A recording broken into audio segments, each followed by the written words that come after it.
इश्तियाक साहब को बुलाना चाहूँगा।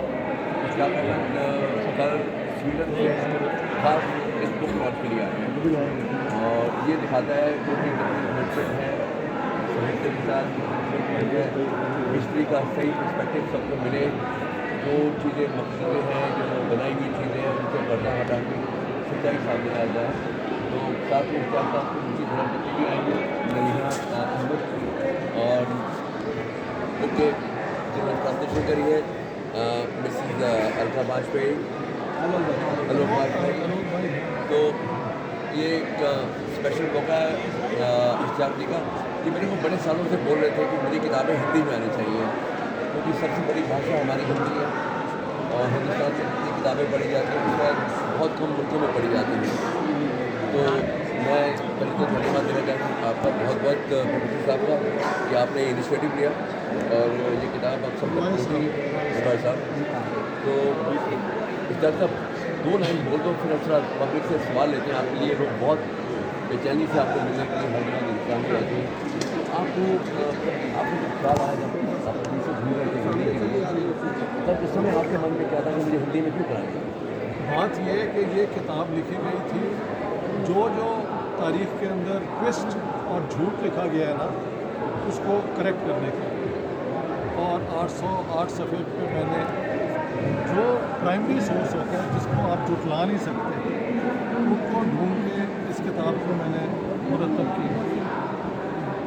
इस किताब के छपने के बाद हिंदुस्तान और फिर पाकिस्तान में दोनों जगह पे जितने भी पढ़ने वाले थे उन्होंने कहा है कि हम अब मज़ीद इसके ऊपर कोई सवाल नहीं उठा सकते।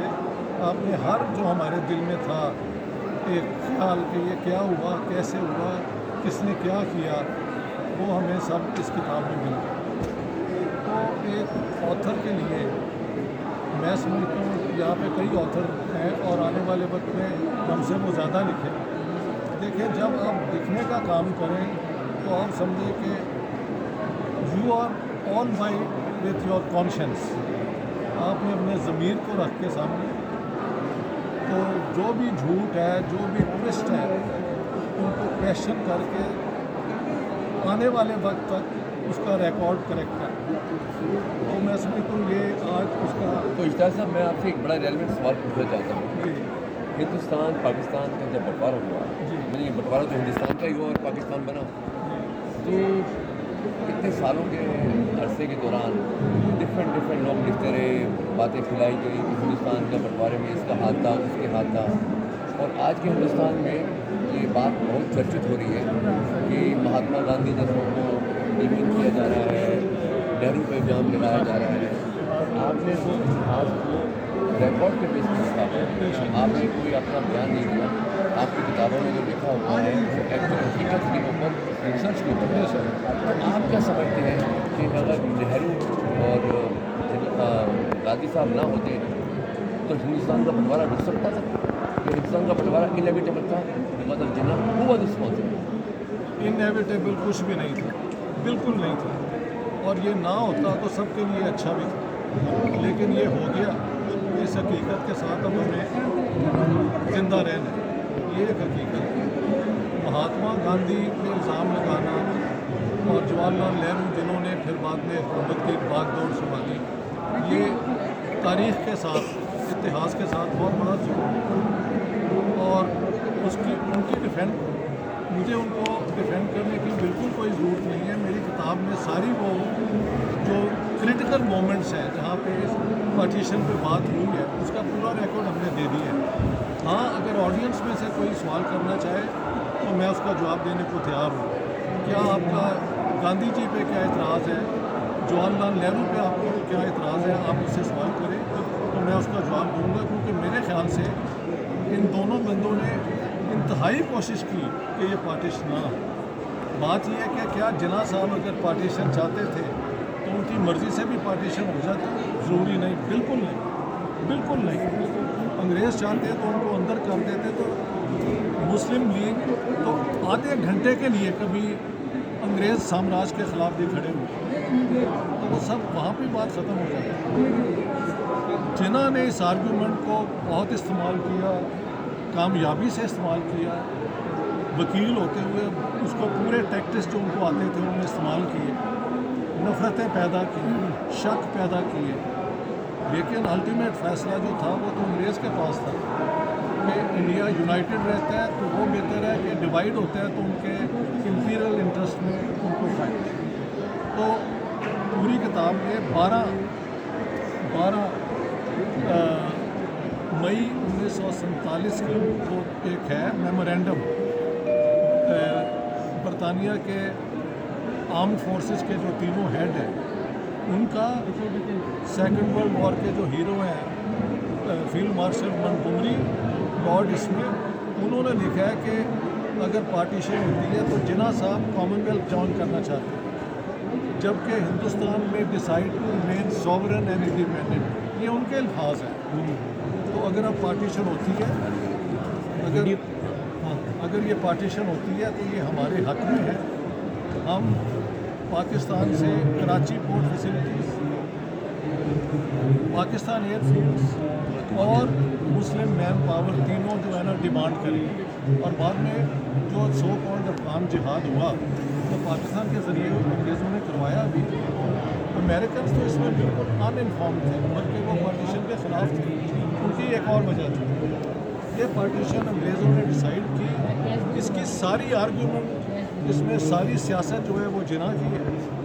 हाँ, हम ये कह सकते हैं कि गांधी जी फेल हो गए और जवाहरलाल नेहरू फेल हो गए अंग्रेज़ों को काबू करना। वो जो चाहते थे उन्होंने कर दिया, उन पर कोई इल्ज़ाम नहीं लग सकता। आपसे एक सवाल ये है कि आपका बड़ा क्रिटिसिज्म होता है, खास करके एक आपका क्रिटिसिज्म ये है कि आप तो हिस्टोरियन नहीं है, इकोनॉमिस्ट है। दूसरा ये है कि जो मतलब हिस्टोरियन नहीं, पॉलिटिकल साइंटिस्ट। दूसरा आपके जो हिस्टोरियन है खास करके बोल रहे हैं कि वो आप उनकी जगह जो है वो चुरा रहे हैं, और आपका काम का नहीं, खास करके आयशा जलाल जी की बात करूँगा, तो आप उनको कैसे जवाब देते हैं इस आरोप का कि क्या बात ये है, हिस्ट्री वो तो कहती है नेहरू नहीं करवाया। बात तो सुनो यार, बात सुनो, अब जवाब तो लो यार, बात तो उनको बोलने दीजिए। अगर आप काटोगे तो जवाब कहाँ से मिलेगा? बात ये है कि वो कहती है कि मुमकिन चला पार्टीशन लेके चले, ये कहती है पार्टीशन कांग्रेस ने और ख़ास तौर पे नेहरू ने इम्पोज की। अब यहाँ पे हम तीन खड़े हो जाते हैं, एक झगड़ा होता है, तो दूसरे वाले आपसे कहेंगे कि आप अपना एविडेंस दें, मैं अपना दूँ। आपने उसकी किताब पढ़ी? हाँ जी, मैंने मतलब पूरी नहीं पढ़ी है, लेकिन आपने जितना सवाल निकला, यहाँ खड़ा होकर सवाल करना आपकी बदतमीजी है। मैंने इंटरव्यू किया है, ये सुना है। बिना आपने उनका इंटरव्यू था, लेकिन मैं आपको उसके क्रिटिसाइज करूँ। इंटरव्यू पे मैं डालता हूँ आवाज़ गाना। सुन लीजिए। आपने किताब पढ़ी है? जब वो कह रही है कि आप जब कि वो कह रही है कि आयशा जलाल लेकिन मैं आगे के लिए आप इस बहस को बंद कर दीजिए। आवाज़ सवाल को बंद नेक्स्ट क्वेश्चन लो सर।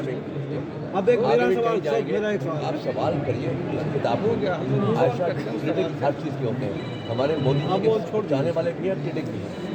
आप बुक के ऊपर बात करिए, इस बुक के बारे में आयशा जलाल क्या बोलती है हाँ, वो आप इसको छोड़ दीजिए। चलो सर को एक बार बोलने दो, सर कुछ बोलना चाह रहे हैं। एक मेरी जिज्ञासा है कि टू नेशन थ्योरी का प्रोपाउंडर आप सावरकर को मानते हैं या जिन्ना को मानते हैं? मतलब वो इनिशिएटेड है two nation theory? It's a good question. Jinnah and Savarkar both for the two nation theory, including Golwalkar, ये भी थे। इसके पीछे जाएं तो कई और भी नाम मिल जाते हैं। हाँ, अगर नाम ढूंढने लगे तो 1857 के तरफ दोनों तरफ आपको मिल जाते हैं। बात ये है कि जिन्ना की कॉल पे उन्होंने मुसलमानों को तो ऑर्गेनाइज कर लिया, तो हिंदू जो हैं वो सावरकर के पीछे नहीं आए, वो गांधी और नेहरू के साथ रहे। लिहाजा पार्टीशन का जो अल्टीमेट रिज़ल्ट है वो जिन्ना की वजह से, यहाँ इसका ये सवाल। लेकिन मैं इनका जवाब दे देता हूँ। देखो, उसकी सारी किताब में जिन्ना, देखो जिन्ना के हंड्रेड्स ऑफ स्पीचेस हैं, मैसेजेस हैं, स्टेटमेंट्स हैं, जो मैंने इस किताब में डाल दी। आपने मेरी किताब भी नहीं ना पढ़ी यार, ये अभी तो आई है सर आपकी किताब, आज तो आप दे रहे हैं पब्लिश। आप ये अंग्रेजी में तो पहले है ना, अंग्रेजी में तो है। लंबा हो जाएगा जी। सर बंद कर दो। सारे इन लोगों के साथ भी बदतमीजी की और मेरे साथ भी किया, ना मेरी किताब पढ़ी है और ना आपने आयशा जलाल को पढ़ा है। आप क्या एजेंट प्रोवोकेटिव हैं क्या? आप क्या किस लिए आए हैं? वो वॉज योर इशू जब आपने पढ़े ही नहीं। तो मैं आयशा जलाल की अगर बात करूँ आपसे तो क्या बताऊँ कि उसने क्या किया जब आपने पढ़ी नहीं और मेरी किताब भी आपने नहीं पढ़ी। चलो अब छोड़ दीजिए ना, लीव पहले पढ़ो फिर करेंगे। तो दूसरों को क्वेश्चन करने दो। कुछ नहीं, वो वैसे ही वो आयशा जलाल से वो कर रहे हैं कि आयशा जलाल ने अगर ये बोला है और आपने ये बोला है, जबकि दोनों में से किसी को नहीं पढ़ा पढ़ा ही नहीं है, तो आप कैसे ये कर सकते हो कि कौन सही है कौन गलत है? इन्होंने तो जो फैक्ट है एक क्वेश्चन एकेडमिक क्वेश्चन तो आप पे इसलिए नहीं किया जा सकता ना करना चाहिए क्योंकि जो आपने फैक्ट दे दिए अगर वो किसी ने पढ़ लिए तो फिर क्वेश्चंस बचते नहीं। अब वो देखो उस बंदे ने ना मेरी किताब पढ़ी है। सर वो तो हमेशा रहे, सर वो तो हमेशा रहे। आपने जो एक पर्टिकुलरली पाकिस्तान के लिए और हिंदुस्तान के लिए बाद में एक डायरेक्शन को बिल्कुल चेंज करने का काम किया है। जी बिल्कुल। आप राइट ट्रैक पे इंटेलेक्चुअली इसको ले आए।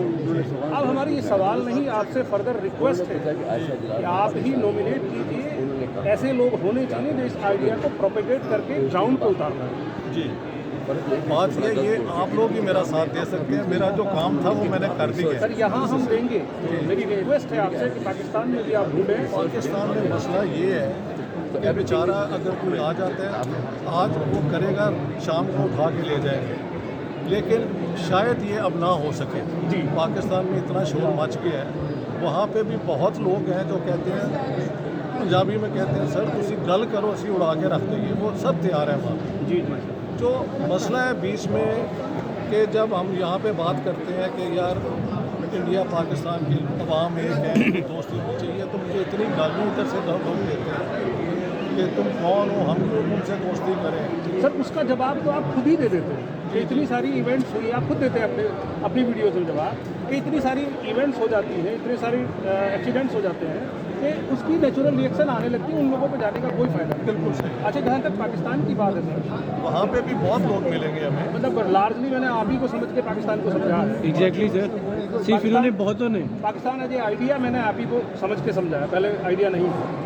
सर जो आपकी बातों से हमें समझ में आया वो ये था कि इंडिया में डेमोक्रेटिक स्ट्रगल बहुत लंबे समय से चल रहा था, मतलब जो लोग यहाँ रहे या जो व्यू यहाँ प्रिवेल किया कांग्रेस, तो हम ऐसा क्यों नहीं समझते वहाँ भी तो पूरी पॉजिटिव है सर। अब वही डेमोक्रेटिक स्ट्रगल किसी भी कारण से वहाँ चल रहा है, इस बार इलेक्शन को सप्रेस नहीं कर पाएगा, नहीं कर पाए जिस तरह से पहले से करते रहते थे, इस बार तो नहीं कर पाएगा। तो हम क्यों ना इसको बिल्कुल पॉजिटिव समझ करके लें कि जो 75 साल का, 80 साल का, 90 साल का स्ट्रगल यहाँ था वो टाइम वहाँ भी लगभग आ ही रहा है। और जैसे ही बात डेमोक्रेसी पे आ जाएगी, जैसे ही मासिस के हाथ में पावर आ जाएगी तो चीज़ें फिर चेंज हो जाएंगी। इसलिए हाँ जी, मुझे तो लगता है सर ऐसा हो जाए। मैं समझता हूँ कि ये वक्त है कि हमें अब आगे बात करनी चाहिए कि जो हो चुका सो हो चुका, अब आगे चलने का क्या तरीका है। और जी देखें मेरी मिसाल है कि अगर आप ये हिस्ट्री में दुश्मन और दोस्त ढूंढना शुरू करें तो जितनी जंगें फ्रेंच ने और जर्मन ने लड़ी हैं और ब्रिटिश ने फ्रेंच से लड़ी हैं और ब्रिटिश ने जर्मन से लड़ी हैं, हाँ जी, अगर वो उन्हीं बदलों पे रहते तो आज यहाँ यूरोपीय कंट्री ना जंगें वहाँ पे ख़त्म होती। अब ये यूक्रेन में तो जंग हो गई है, वो भी एक बड़ी अजीब सी चीज़ है, बड़ी अजीब सी चीज़। तो हमारा तो झगड़ा ही कोई नहीं, जो 3-4 जंगें हुई हैं उसमें से शायद आपकी तरफ से 1500, हमारी तरफ से भी 1500 2000 लोग मारे गए, और ये जेंटलमैन्स वॉर हुई आज। हाँ जी, न्यूक्लियर पावर जब से बनी है दोनों को समझ आ गई है कि नारे मारना एक बात है, जंग करना एक और बात है। हमारी विजडम बहुत हज़ारों साल पुरानी है। We are not British in that sense. आप हमको भी उनमें इंक्लूड करें, हम बिल्कुल वही लोग हैं। आप ही ने बताया सर डीएनए तो वही तो आप ही बताते हैं। तो इस चीज़ को आगे लेकर चलना है। पाकिस्तान में एक आर्टिफिशियल इस्लामिज़म, ये ग़ज़वा हिंद, ये मैंने कभी सुना नहीं था, हालांकि मेरे अपने बुजुर्ग अहले सुन्नत मुसलमान सारा कुछ ठीक था, कभी ये बातें नहीं थी। ये सारा कुछ अफ़गान जिहाद के बाद अमेरिकन जो थी इन्वेस्टमेंट कि मुसलमानों को जिहाद का ये मैडनेस सिखाओ और अपना पूरा करो, वो जो मसला था सोवियत यूनियन, लेकिन उनका वो करना जो है उनके हाथ में काबू में नहीं रहा, वो निकल गया हाथ से। अब वो हर जगह पे पहुंच गए, तो उसके लिए अब मौका आ रहा है कि हम मैंने जो लेटेस्ट वीडियो बनाई है कि जो भी हुकूमत आए, it should seek good relation with its neighbours, specially India. तो मैंने वो बात करता रहा हूँ और मैं करता रहूँगा टिल माई लास्ट डे। मेरी ज़िंदगी में हो जाए तो बहुत खुशी की बात है, ना हो फिर आप लोग कह रही हो 5 नॉमिनेट कर दीजिए सर पाकिस्तान में, खुद 5 प्यारे बना दीजिए आप, ये मेरी रिक्वेस्ट है। तो मैं करता हूँ जाके बात, उन 5 प्यारों से पहले पूछ भी तो लूँगा। उन्हें ना उठा के ले जाए। सर हमको तो वीज़ा ही नहीं मिलता सर, जाने का विशेष है, लेकिन we like to go there but they won't allow visa. नहीं, किसी पाकिस्तानी को भी नहीं आने देते यार। मेरे पास स्वीडिश पासपोर्ट है और मेरे लिए भी मेरे दादा दादी नाना नानी कहाँ पैदा हुए, मेरे फादर मेरी मदर, हालांकि मैं स्वीडिश पासपोर्ट होल्डर। फिर ये भी मुझसे लिखवाया कि do you intend to visit Jammu and Kashmir, तो I had to write no. अगर मैं लिखता यस तो मुझे वीज़ा ना देते। तो पाकिस्तानी ओरिजिन के ऊपर भी इंडिया और नाम पाकिस्तानी को भी वीज़ा नहीं मिलता। लेकिन ये सब चीज़ें कल हो सकती हैं अगर हम दोनों तरफ ये बात शुरू करें। मेरे जैसे मैं अकेला नहीं हूँ, और भी बहुत लोग हैं, तो उनको साथ लेकर चलना पड़ेगा। ये हो जाएगा, मेरी ये फीलिंग है कि ये हो जाएगा। इंशाअल्लाह। ठीक है, वो सुबह कभी तो आए। एक सवाल मेरा, नहीं आप बताएं। मेरा नाम साफ रहमानी, लखनऊ से है। कहाँ से? लखनऊ से। मैंने अभी किताब ये मैं पढ़ रहा हूँ, अभी मैंने पढ़ी नहीं थी, इंग्लिश वाली वर्जन पढ़ रहा था, आज मैं आपको फ़ोन कराऊँगा। तो मेरा सवाल तो ये है कि फ्रीडम स्ट्रगल के दौरान Muslim community they were 2 leaders, one from Muslim League के साथ और कांग्रेस की तरफ से अबुल कलाम आज़ाद साहब, तो दोनों के वेरी व्यू पॉइंट्स थे। बेशक। तो ऐसा क्या उस टाइम माहौल था कि जो मुस्लिम कम्युनिटी का एक बड़ा हिस्सा जिन्ना साहब की बात को सुन के अलग हो गया जी। और उन्होंने अबुल कलाम साहब की बात को नहीं माना। उन्होंने भी काफ़ी कुछ प्रेडिक्शंस दी थी कि आगे कैसा हो सकता है, क्या होगा। आप ख्याल से क्या उस टाइम क्या कैफियत? मेरी एक वीडियो है इसी के ऊपर अब्बास हैदर के साथ, वो देख लें। इश्तियाक अहमद, अब्बास हैदर, अबुल कलाम आज़ाद 13 पॉइंट्स, वो पूरा वीडियो आपने सुना, वो है इसी पे। मैंने कहा उसमें से 11 पॉइंट पूरे हो गए, 2 पॉइंट नहीं हुए। वो कोई ऐसे पॉइंट नहीं थे कि जो बड़े इम्पोर्टेंट थे। उनका ख्याल था कि जब तक जिन्ना और लियाकत अली जिंदा है तो इस पाकिस्तान में कोई प्रॉब्लम नहीं होगा। मैंने कहा इन दोनों ने प्रॉब्लम वहाँ पे जाके किया उर्दू ज़ुबान का, तो ये उनसे गलती है। बाकी 13 में से 11 point 1 by 1 he was right. और यहाँ जिन्ना साहब ने अचीव क्या किया है, 1 मिलियन लोग मरवा दिए, 14 से 15 मिलियन लोग घर से बेघर का हो गए। और फिर जब अपनी प्रॉपर्टी आई तो नेहरू को कहते हैं मेरा घर मेरा रहना, और वो किराए पे दो यूरोपियंस को, और हर महीने 3000 किराया मुझे कराओ। मैंने कहा ये कैसा यार।